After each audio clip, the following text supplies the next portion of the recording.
नमस्कार। टीडीएम सफलता चैनल में एक बार फिर आप सभी का स्वागत है।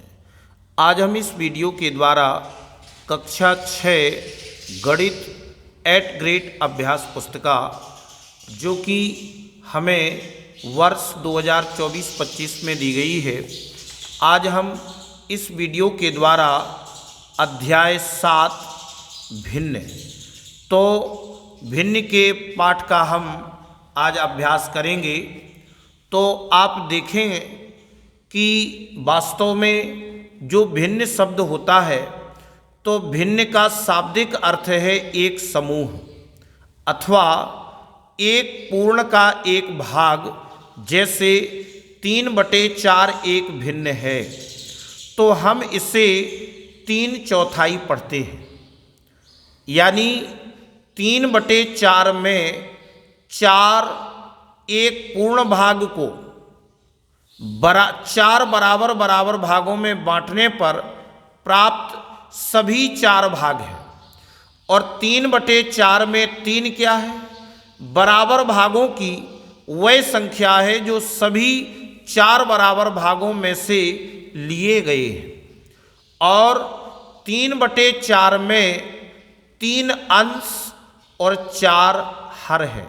जैसा कि आप देख पा रहे हैं कि जो भिन्न है 3/4, इसमें 3 अंश है और 4 हर है।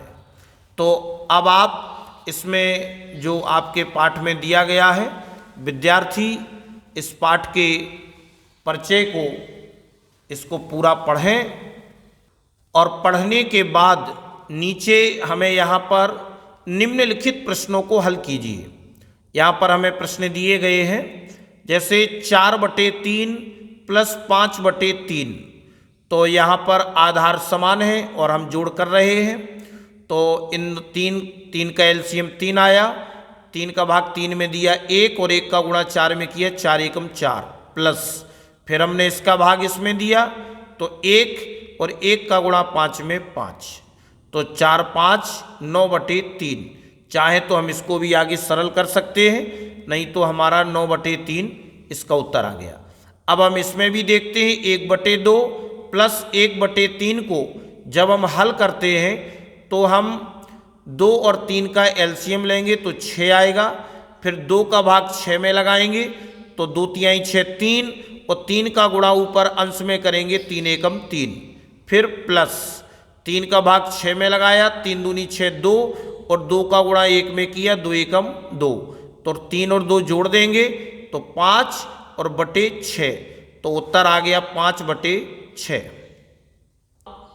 अब इसी प्रकार से अब हम भिन्नों का घटाना करेंगे। तो निम्नलिखित सवालों को हल करें। हमें नीचे जो सवाल दिए गए हैं अब हम इनको हल करते हैं। तो पहले भाग में दिया है 16/5 माइनस 7/5।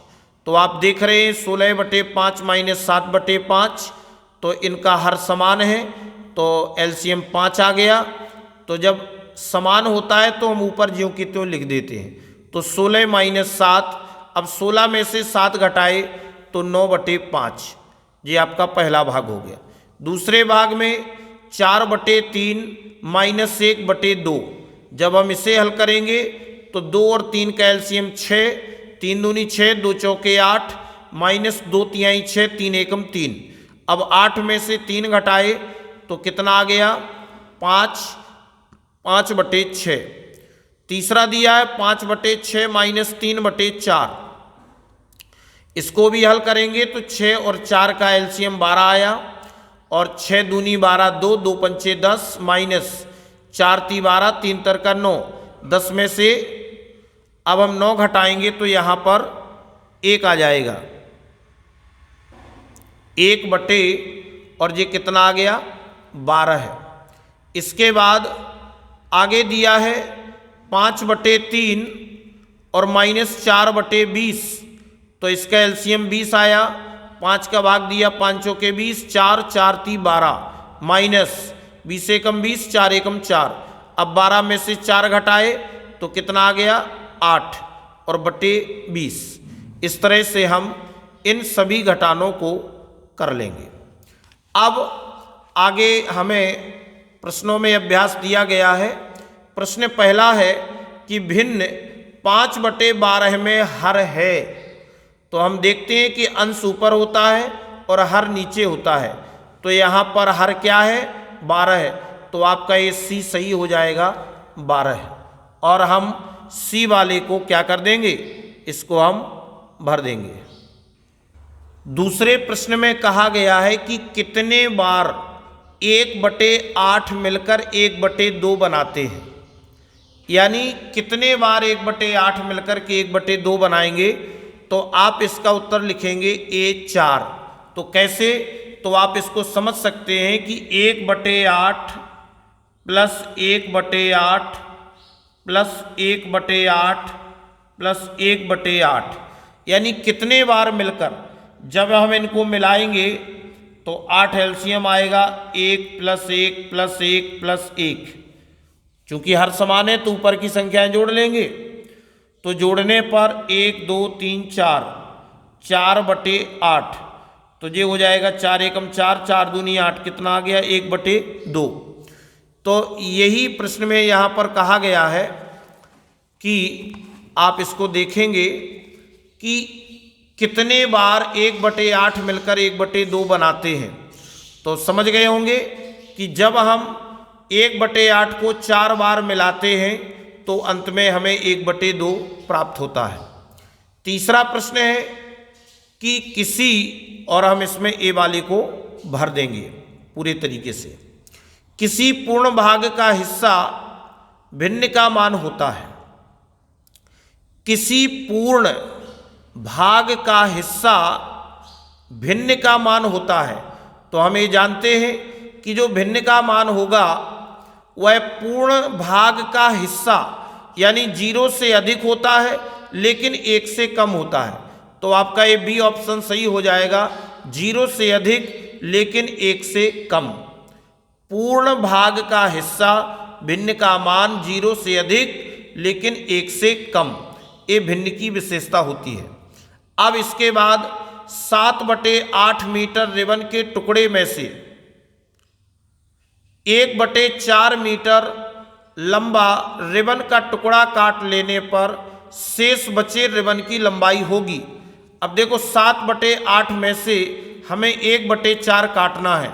तो देखो 7/8 में से जब हम 1/4 काटेंगे तो इसका एलसीएम कितना आएगा? 8।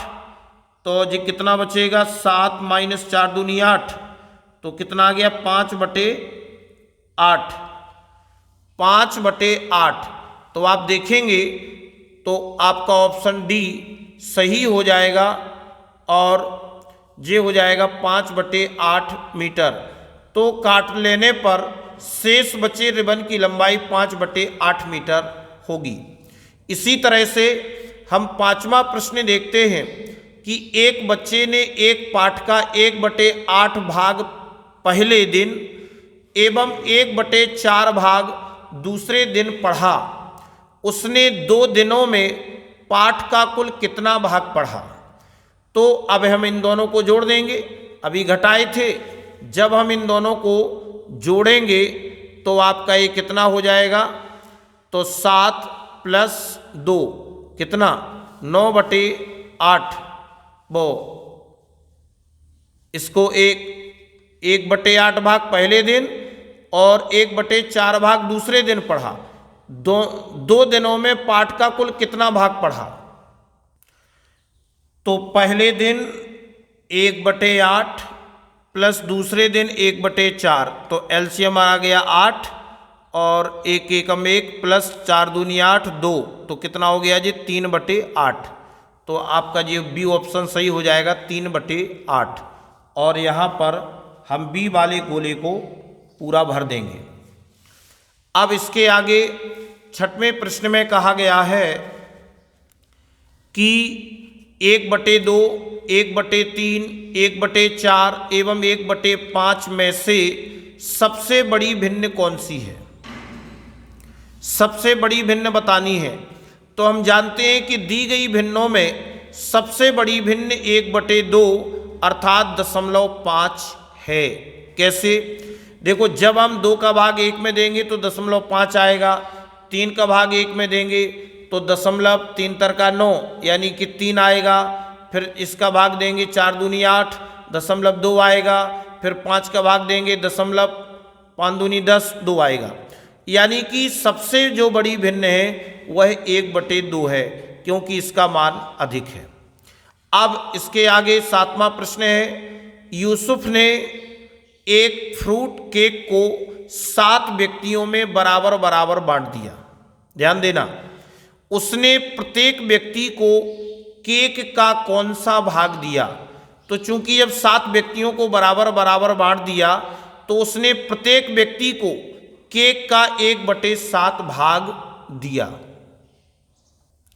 प्रश्न 8वां, संख्या रेखा पर 3/7 को दर्शाने के लिए 0 से 1 के बीच की दूरी को कितने बराबर भागों में विभाजित करेंगे? तो स्वाभाविक है कि जब बटे में 7 हैं तो हमें 7 बराबर भाग करने होंगे। तो आप लिखेंगे कि संख्या रेखा पर 3/7 को दर्शाने के लिए 0 और 1 के बीच की दूरी को 7 बराबर भागों में विभाजित करेंगे। इस तरह से आप इस प्रश्न का उत्तर लिखेंगे। अब 9वां प्रश्न है, रोहन ने एक खरबूजे को 8 बराबर भागों में विभाजित किया। उसने 2 टुकड़े अपने मित्र सोहन को दिए और स्वयं 3 टुकड़े खा लिए। बताइए, दोनों ने मिलकर एक खरबूजे का कुल कितना भाग खाया? तो आप बताएंगे कुल खा लिया भाग, यानी कि खरबूजे के 8 बराबर भाग किए, 2 टुकड़े मित्र सोहन को यानी 2/8 प्लस 3 टुकड़े स्वयं खा लिए 3/8। अब इन दोनों को जोड़ा तो 8 एलसीएम आया, तो 2 + 3 5, 5/8 भाग, 5/8 भाग। अतः दोनों ने मिलकर एक खरबूजे का कुल भाग 5/8 खाया।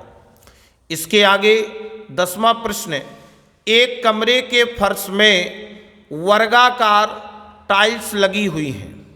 यदि 40 टाइल्स कमरे के फर्श के 1/3 भाग को निरूपित करती है तो फर्श में लगी कुल टाइल्स की संख्या ज्ञात कीजिए। तो हम मान लेंगे, माना कि कुल टाइल्स x है। तो अब आप इसमें बताएंगे कि 40 टाइल्स कमरे के फर्श के 1/3 भाग को निरूपित करती हैं। 40 टाइल्स कमरे के, तो फर्श में लगी कुल टाइल्स की संख्या, तो अब हमने चूंकि टाइल्स x मान ली हैं तो x का 1/3 भाग 40 हो जाएगा। तो अब हम इसे सरल करेंगे तो x बराबर हो जाएगा, ये अभी भाग में है तो इसके गुणा में आ गया 40 × 3, तो x बराबर हो गया 4 × 12 120 टाइल्स। यानी कि फर्श में लगी कुल टाइल्स की जो संख्या होगी वह 120 टाइल्स होंगी। इसके आगे 11वां है, वह भिन्न जिसका हर समान हो क्या कहलाती है? तो अब आप इसका उत्तर बताएंगे कि जिन भिन्नों के हर समान होते हैं उन्हें समान भिन्न कहते हैं। दूसरा है, यदि रोहन को जूस की बोतल का 1/3 भाग मिलता है और उसकी बहन को जूस की बोतल का 1/2 भाग मिलता है, तो बताइए किसको कम जूस मिला? रोहन को 1/3 भाग और बहन को 1/2 भाग, तो किसको जूस कम मिला? तो अब आप इसका उत्तर बताएंगे। सबसे पहले हम समझ लें कि 1/3 होता है 0.3 और 1/2 होता है 0.5। इससे स्पष्ट होता है कि रोहन को कम जूस मिला। रोहन को कम जूस मिला क्योंकि रोहन जूस की बोतल का 1/3 भाग मिलता है। तो इस तरह से इसका उत्तर आप दे पाएंगे। 12वां प्रश्न है, भिन्न 3/7, 13/7, 11/7, 7/7 को अवरोही क्रम में लिखिए। अवरोही क्रम अर्थात घटता हुआ क्रम। तो भिन्न का अवरोही क्रम, अब देखो अवरोही क्रम जो होता है वह घटता हुआ क्रम, अर्थात सबसे पहले बड़ी संख्या लिखेंगे। तो हम देख रहे हैं कि यहाँ पर हर सभी के समान है, तो जो संख्या बड़ी होगी वह बड़ी ही होगी। तो यानी कि 13 बड़ा है इसमें, तो पहले 13/7 बड़ा है, फिर 11/7, फिर 7/7, फिर 3/7। इस तरह से हम दी गई भिन्नों का अवरोही क्रम लिख लेंगे। अब आगे दिया है भिन्न 4/5 और 5/9 की तुलना उचित चिन्ह छोटा या बड़ा लगा करके कीजिए। तो अब हम इसको पहले देखते हैं। तो आप इसको समझेंगे कि 4/5, तो 5 का भाग लगाएंगे इसमें, तो भाग नहीं जाएगा दशमलव, और 5 अट्ठे 40, और 5/9 में हम 9 का भाग लगाएंगे तो नहीं जाएगा दशमलव, ये 50 हो गया, और 9 पना 45, 0.5। तो अब हम बता सकते हैं कि 0.8 बड़ा है 0.5 से, तो दशमलव जो 8 है वह आपका 4/5 बड़ा है 5/9 से। अब इसके आगे प्रश्न 13वां है, क्या 3 किलोग्राम वजन के तरबूज का 1/5 भाग 4 किलोग्राम वजन के तरबूज का 1/5 भाग बराबर होगा, हाँ या नहीं, कारण बताइए। तो देखो 3 किलोग्राम वजन के तरबूज का 1/5 भाग 4 किलोग्राम वजन के तरबूज का 1/5 भाग बराबर होगा, हाँ या नहीं, कारण बताना है। तो हम इसे सरल कर लेते हैं, लिखेंगे कि 3 किलोग्राम वजन के तरबूज का 1/5 भाग, तो 3 किलोग्राम में 3000 ग्राम होंगे, तो गुणा 1/5 भाग, तो 5 से इसको काट दिया, 5 छक्के 30, 2 जीरो, यानी 600 ग्राम। और इसी प्रकार 4 किलोग्राम वजन के तरबूज का 1/5 भाग, तो 4000 गुणा 1/5, तो 5 से फिर इसको काट दिया, 5 अट्ठे 40, 8 और 2 जीरो, 800 ग्राम। तो अब हम बता सकते हैं अतः दोनों भाग बराबर नहीं है, क्योंकि 600 ग्राम बराबर नहीं है 800 ग्राम के। इस तरह से हम इसका उत्तर लिखेंगे। अब आगे 14वें प्रश्न में, दीपा के घर से स्कूल की दूरी 150 मीटर है। वह घर से स्कूल पैदल जाती है।